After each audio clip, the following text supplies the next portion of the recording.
parable season with Jesus in these gospel readings over the course of the past few weeks. And for the 28th Sunday in Ordinary Time, he's telling the parable of the wedding feast. And what you have is, again, a sort of indictment of the leaders of the day and their refusal to come to the feast. So Jesus says, those who were invited initially, and you can take that as the leaders of the Jewish people.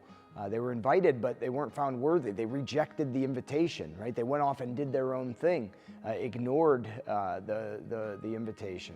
And what does Jesus say? Well, they go out into the streets and bring in whoever they can find to the wedding feast. And so here's an interesting thing, though. Once everybody gets in, it's not just a blind invitation to the feast, but there's a sort of demand that comes with it, and it is to wear the wedding garment. And there's a, and not debate, there's a couple of different ways of looking at it, I suppose. Some would say that, the wedding garment is to be cloaked in the wedding garment of baptism, becoming a part of the bride of Christ through our baptism.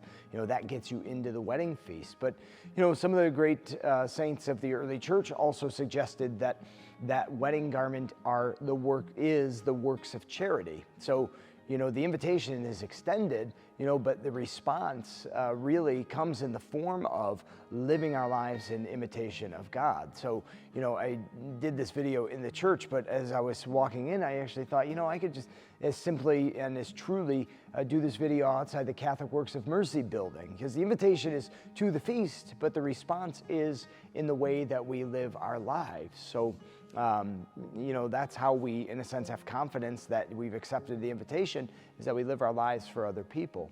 As we go back to the first reading, we have this kind of foreshadowing of what this great banquet of the Messiah is going to be about, where God provides for all this people, and if you open the whole thing up, rich, juicy foods, pure choice wines, sumptuous dining, if you will.